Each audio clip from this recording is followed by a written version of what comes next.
Qu'est-ce que le collectif des Iguanes de l'Ouest fait aujourd'hui dans cette mobilisation du collectif de l'UTG Éclairage? Alors le collectif des Iguanes de l'Ouest fait partie intégrante du collectif pour la Guyane décollée. On est rentré initialement dans le collectif pour la Guyane décollée sur des questions de sécurité. Donc on a beaucoup travaillé en partenariat avec les 500 Fatros Violence, LVKS de Kourou et le collectif Balai d'Ouvrons-nous la porte de Saint-Georges pour monter une plateforme de revendication sur ces questions-là. Mais la genèse du collectif des Iguanes, l'avènement, la création du collectif des Iguanes est liée au problème d'électricité qu'il y a sur Saint-Laurent. C'est-à-dire que ce collectif-là s'est mis en place suite à la coupure de 48 heures qu'il y a eu au mois de juillet de l'année dernière. Donc ils se sont structurés par rapport à ça. C'est vraiment le cœur de revendication du collectif des Iguanes, qui a par ailleurs beaucoup travaillé avec M. Riemann sur la question de la PPE, le doublement de la ligne. Ce sont des choses qui sont très techniques.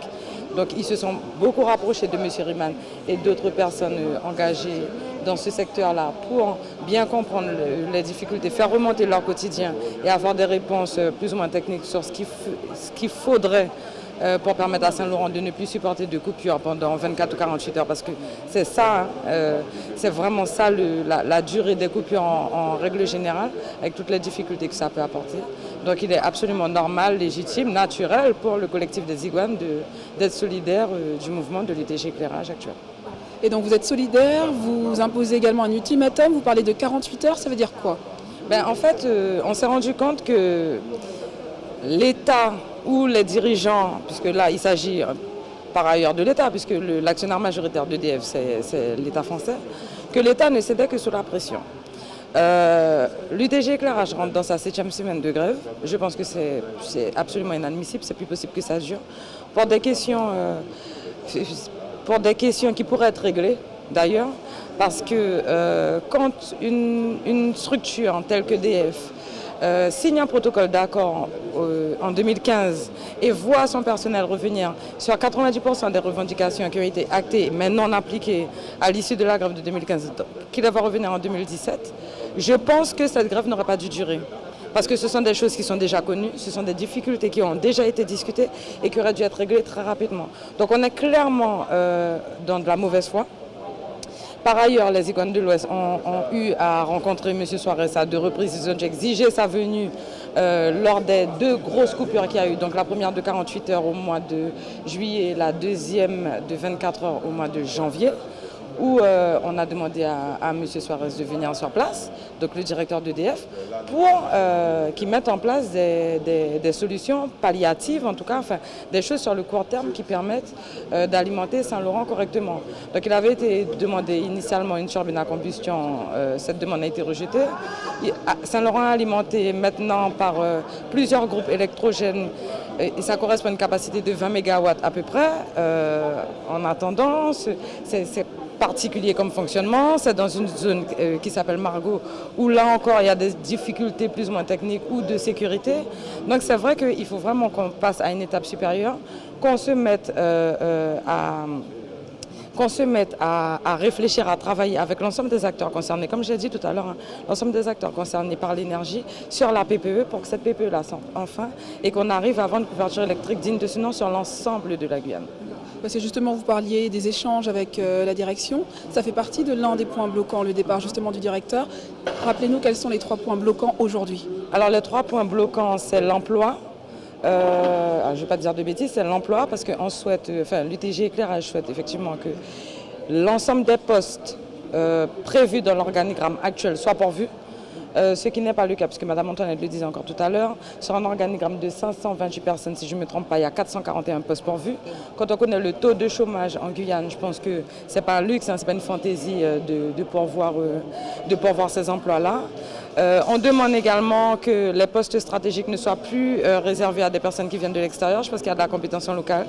Il y a de plus en plus de personnes qui font des études, qui sont capables d'assumer ce genre de postes-là.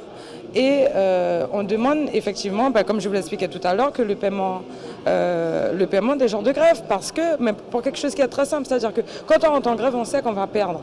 Mais quand on rentre en grève sur des choses qui ont déjà été négociées un an et demi plus tôt, il n'est pas normal de demander aux personnes de payer 2 fois pour la même chose. Et c'est pour ça que c'est un point bloquant, parce que les grévistes ont payé leurs 45 jours de grève de 2015 jusqu'au mois de décembre 2016. On ne peut pas leur demander à nouveau de payer des jours de grève pour des revendications qui sont les mêmes.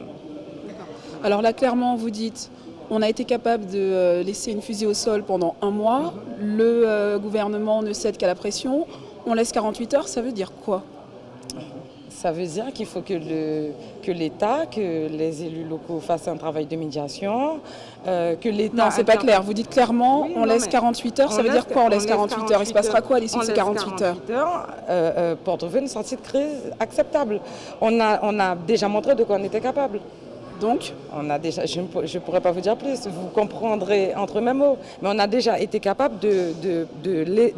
d'empêcher une fusée de partir. On a été capable de bloquer l'ensemble d'un pays. C'est samedi à minuit, la veille du 2e tour des élections présidentielles. Donc il appartient au préfet et au gouvernement de savoir si l'envie de ces opérations de vote se passe correctement. Voilà, donc on a notre réponse. Donc dans 48 heures, ça veut dire que le vote ne se déroulera pas correctement. Je n'irai pas jusque-là. J'irai pas jusque-là. Je dis juste que dans 48 heures, il y a le 2e tour de l'élection présidentielle, qu'il faut que des décisions soient prises là, dans les 48 heures qui arrivent. Parce qu'après, on part dans une procédure particulière de renouvellement du président de la République avec des élections législatives qui arrivent. Et donc un gouvernement qui n'est pas en capacité de prendre des décisions, il faut que le gouvernement actuel prenne des décisions qui soient applicables immédiatement. Parce qu'on ne va pas attendre 3 semaines, 1 mois encore pour pouvoir régler la situation. Ça fait 7 semaines que EDF est en grève pour des choses qui sont légitimes. Comme je vous dis, la couverture énergétique, la question de l'emploi, ce sont des choses qui sont essentielles. Donc il faut absolument que dans les 48 heures, ce soit réglé. Vous avez, Madame Vanoukia vous a dit que vous aviez des éléments extérieurs susceptibles de vous aiguiller. Ben oui, effectivement, vous avez... Le problème de la santé aussi, 48 heures, parce qu'il y a un gros problème de gouvernance également. Le même problème de gouvernance qu'il y a vis-à-vis de la direction d'EDF, il semble qu'il soit le même par rapport à la direction de l'ARS. Il faut également que le directeur de l'ARS s'inscrive dans l'ouverture du dialogue social avec l'UTG-Char, parce que pareil, de la même manière qu'on parle des difficultés qui sont rencontrées en termes de couverture énergétique, la couverture sanitaire, c'est une catastrophe. C'est une catastrophe. Il ne peut pas ne pas y avoir d'hôpital à Maripasoula. Mais là, je parle vraiment de couverture sanitaire parce que j'essaie de sortir des conflits sectoriels. Mais il est absolument inadmissible qu'il n'y ait pas d'hôpital à Maripasoula, que le choc ne soit pas en capacité de conserver les personnes issues de l'Ouest lorsqu'elles ont des grossesses douloureuses, parce que ce n'est pas possible, il n'y a que le char qui fait ça. Et il n'est pas normal que le char fonctionne avec un effectif minimum requis en permanence. Ça crée des situations de stress, de burn-out, ça rend le personnel aigri. Ce n'est pas des conditions acceptables pour travailler. On a eu des prématurés qui sont morts par rapport à une histoire de staphylocoque doré. On a eu quelqu'un qui est mort parce qu'il n'y avait pas d'antivenin. Enfin, on a des problématiques de pays sous-développés. On est quand même un territoire français, un port spatial européen. Il faut que la France prenne ses responsabilités et s'occupe de la Guyane dans les secteurs prioritaires correctement. Nous ne sommes pas des Français de seconde zone. Voilà. Donc une reprise des blocages dans 48 heures si rien n'est signé? Vous ne me ferez pas dire ça.